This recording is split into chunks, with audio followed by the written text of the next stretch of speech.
At my parents' dinner table, everything shattered the second I said, "Then I'll stop sending you money." Maddie's fork slipped. My mother froze mid-reach. And my father, who'd just praised Maddie for building her life with no handouts, looked at me like I'd spoken another language. He had no idea the mortgage he thought she'd been paying never saw a single dollar. No idea she'd been funneling my money to a man he'd soon learn existed only in warnings. And absolutely no idea his own secret, the debt he'd begged Maddie to hide, was about to hit the table too. Dot. But none of them knew the real twist. Not yet. Before I go any further, tell me where you're watching from. Stories like this feel a little less heavy when you realize you're not the only one who's had to face the people you love the most. And if you've ever been betrayed by family, even once, hit like and subscribe. What happened after that dinner didn't just break the peace in our house, it rewired everything. I didn't grow up in a loud house. Silence did most of the talking. It hung in the hallways, pressed itself into the drywall, and settled between us at dinner, like an extra guest nobody invited. My father loved that kind of quiet, his kingdom of unchallenged opinions, and Maddie, even as a kid, knew how to shine inside it. I still remember one dinner when I was 8. Maddie held up a glittery flyer for the school beauty pageant, eyes bright, hair curled by Mom just for the photo. Dad looked at her like she'd been carved from gold. "That's my girl," he said. "Fearless, a real read." Then he turned to me with a gentler smile. "And you? You're steady. That matters too. Steady, safe, predictable." It sounded like praise, but it felt like a cage. Years later, people would tell me I overthought things, that families weren't perfect, that favoritism was normal. Maybe they were right. But some wounds don't scream. They just live under your skin until something cracks. I learned early how to disappear politely, while Maddie danced through high school in a whirl of cheer uniforms and accolades.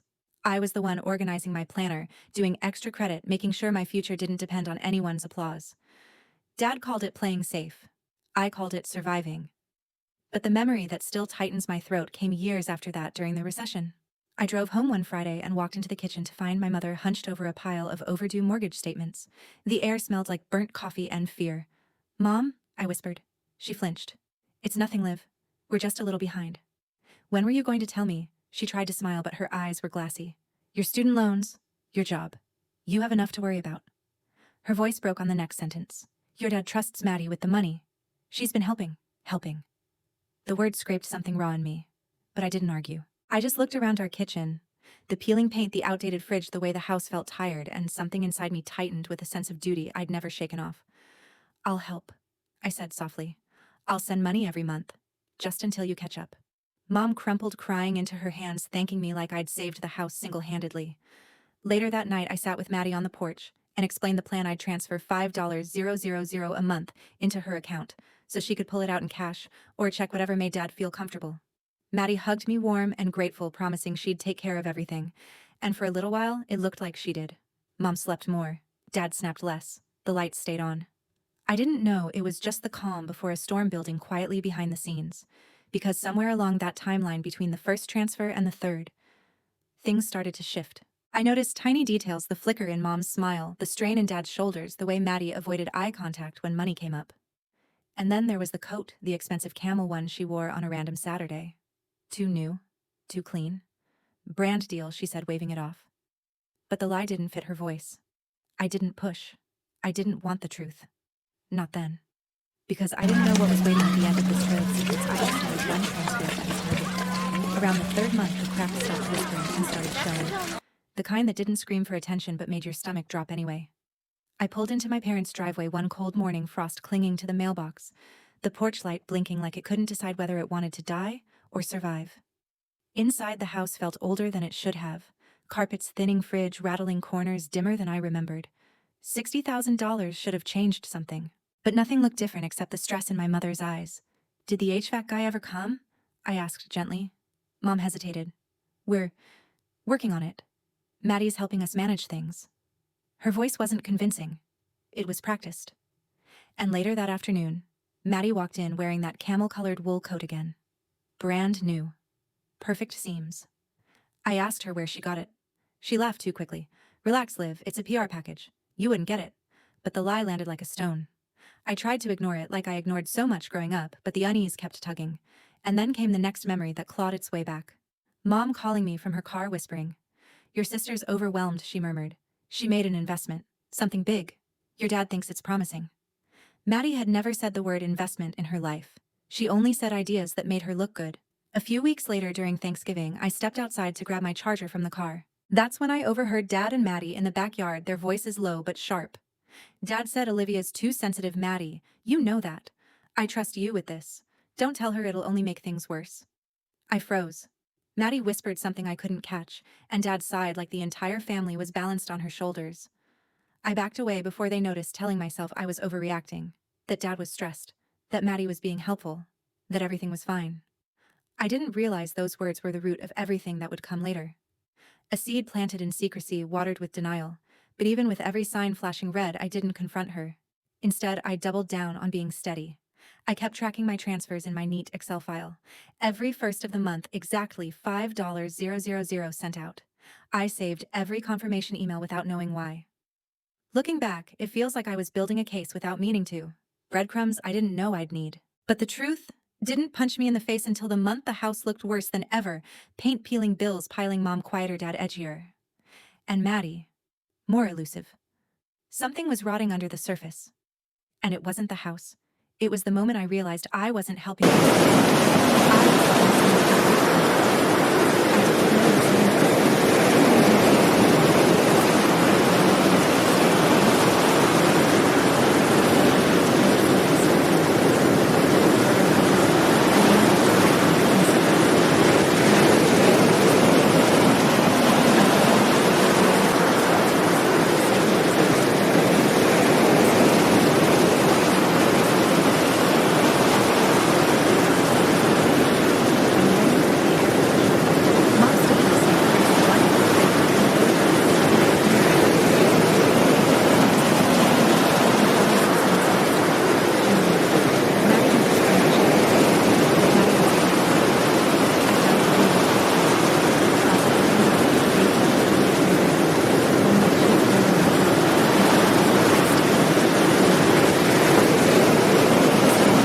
Maddie didn't leave quietly. She escaped, Mom, I said as I walked downstairs, the note shaking in my hand. She's gone. Dad came from the garage wiping his hands. Gone where? I almost laughed. If I knew, would I be standing here? He shook his head. She needs space. She'll come back. Denial is a comfortable religion. Dad worshipped it. I stepped outside and called Noah. He arrived within an hour, 2 coffees in hand. His calm always felt like a door cracking open in a burning room. I told him everything. All 12 transfers. Every promise Maddie made. How the house never changed. He listened without interrupting, then said quietly, "Liv, you didn't break your family. You just stopped pretending." The words hit harder than I expected. We brought my laptop to my old room. The heater hummed. My Excel sheet glowed, a year of $5,000 payments lined up like soldiers. Noah scrolled, then stopped. "Look." 3 transfers moved again the same day Maddie received them. My pulse jumped, moved where he clicked. A name appeared. Carter Hayes. "What the hell?" I whispered. Noah didn't answer. He didn't need to. The dread was already climbing up my spine. We checked more lines, more withdrawals, money vanishing in patterns that weren't random. "This isn't mismanagement," Noah said. "This is deliberate." Before we could go deeper, Mom knocked softly. "Your father wants to talk." We went downstairs. Dad sat at the dining table, the same place everything cracked open last night. His hands were clasped tightly, knuckles pale. "There's something I need to tell you," he said. And instantly, I knew. When the restaurant was failing, he began, I borrowed money. Not from the bank. From someone who wanted it back fast. Mom looked down. She already knew. "I didn't want you stressed," he said, voice cracking. "You've always been fragile, Liv." That word again. A wound pressed with a thumb. "So you trusted Maddie?" I said, my voice cold. "With my money," Dad swallowed. "She said she had a plan, an investment. She told me to relax. I didn't trust myself to speak. The betrayal was too layered, my money, his lies, Maddie's secrecy, and then a knock at the door. Sharp, confident. Wrong. Dad answered it. A woman stood there, a toddler on her hip. Her eyes were tired, wary. "Sorry to bother you," she said. "I'm looking for Carter. Carter Hayes." Everything inside me froze. Dad blinked. "Who?" She sighed. "He told me he was staying with his girlfriend's family. He owes me 3 months of child support." A crack tore through the room. I stepped forward. "You know him." She gave a bitter laugh. "Know him. He scammed me. Told me he had investors, that money was coming.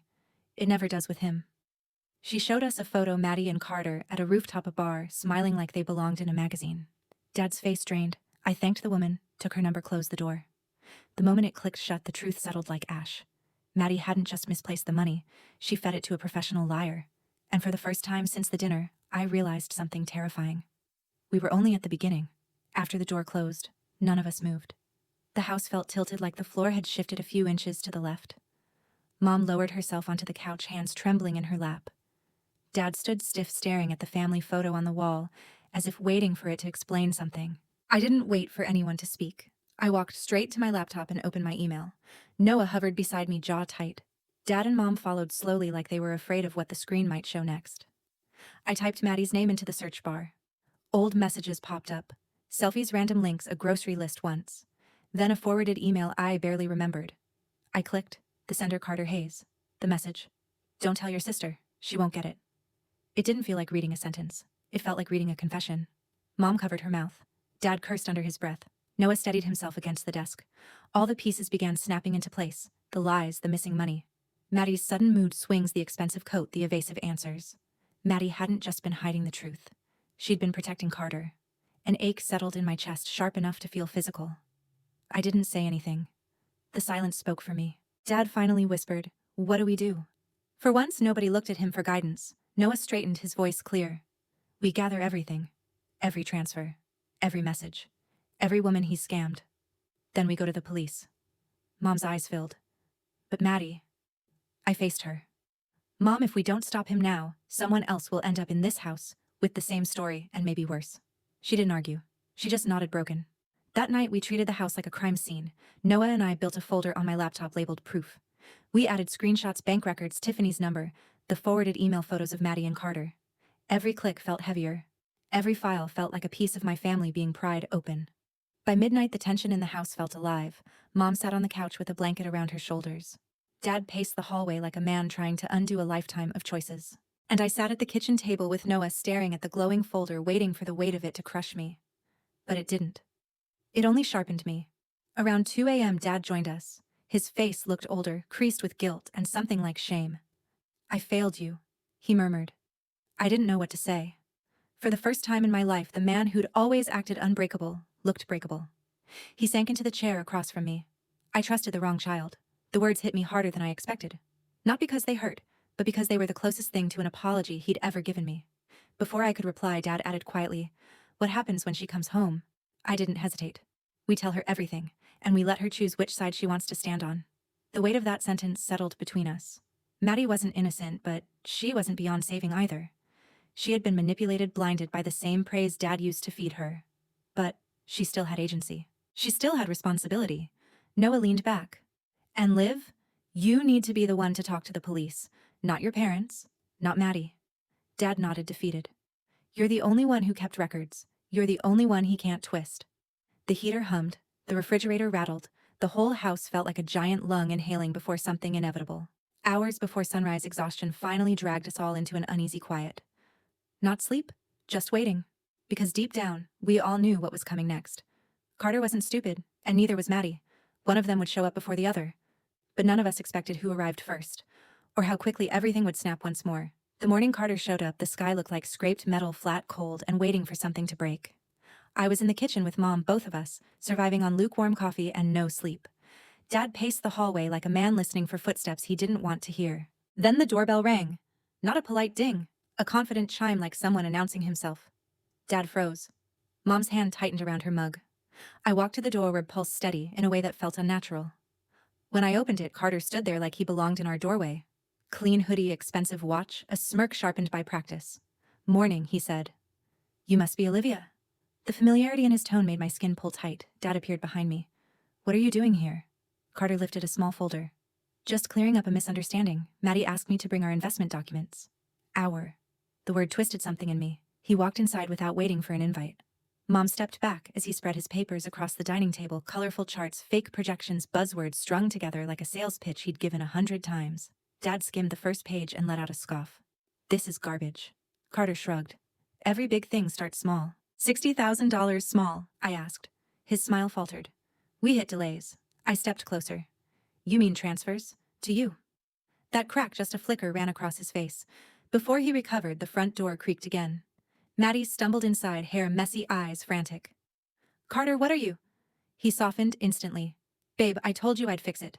She stared at the papers on the table, at our parents, at me. Something inside her collapsed. "You weren't supposed to come here," she whispered. Dad's voice cracked. "You took your sister's money. You lied to us." Maddie shook her head, tears rising. Dad, I thought Carter said Carter cut in. She believed in our work. She signed everything. The betrayal in her eyes was unmistakable. I stepped between them. She signed because you fed her lies. And you used my money to do it. His jaw tightened. You don't know what you're talking about. Oh, I do, I said softly.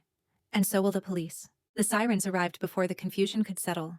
A rising wail that grew louder until red and blue washed across our living room walls. Carter backed away. You called them. I held his stare. An hour ago. 2 officers stepped inside. Carter Hayes. He tried to laugh.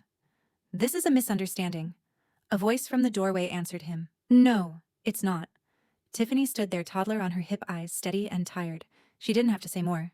Her presence alone sealed it. Carter's face drained as the cuffs locked around his wrists. Maddie collapsed into a chair, sobbing. Mom cried quietly behind her hands. Dad leaned against the table like it was the only thing keeping him upright. Carter looked back at me as the officers pulled him toward the door. You think this is over? He hissed. I didn't flinch. For you, yes. The officers let him out, and just like that, the storm that had been brewing for months finally broke, loud, messy, and irreversible. The house felt hollow after the police left, as if the walls had finally exhaled everything they'd held in. Mom sat on the edge of the couch, her hands shaking in her lap. Dad stood near the window, staring out at the empty driveway like he expected the world to rearrange itself. And Maddie. She looked small for the first time in her life. Her mascara smudged her voice, a whisper on repeat. I didn't know. But lies don't disappear just because the truth arrives. I gathered the folder on the table. Bank records, screenshots, Carter's emails, Tiffany's testimony. It felt heavier now that it wasn't just evidence anymore. It was the cost of every secret we'd ignored. Mom finally spoke, voice raw. What happens next, Liv? I knelt beside her. The prosecutor will take it from here. They'll need Maddie's statement. At her name, Maddie lifted her head, eyes red.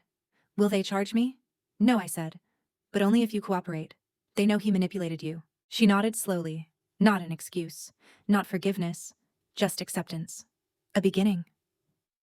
Later that night, when the house finally went quiet, I stepped into the backyard with a small box, Carter's fake business cards, scribbled notes, the receipts Maddie had hidden in her car. I dropped them into a metal bowl and lit a match. The flame caught fast. Papers curled inward, turning black, hissing as they disappeared. It wasn't closure, but it was something cleaner than anger. When the fire burned out, I went upstairs. My old room smelled like dust and endings. I opened my laptop, intending to shut it for the night, and saw a new email. No sender, no subject. Just one line: Carter wasn't working alone. If you want the rest, we need to talk. A coldness crawled up my spine. I didn't know who sent it. I didn't know what they wanted. But I knew one thing for certain. The story hadn't ended with Carter's arrest. It had only changed shape. And the next part was coming for me. If you've ever felt like the outsider in your own family, I hope this story reached you. I used to believe staying quiet kept the peace, that holding everything in was the safest way to love people. But sometimes silence is exactly what lets the wrong people take everything. So before you go, tell me in the comments if you've ever had one truth flip your entire world upside down. And hit subscribe. My story isn't finished, not by a long shot.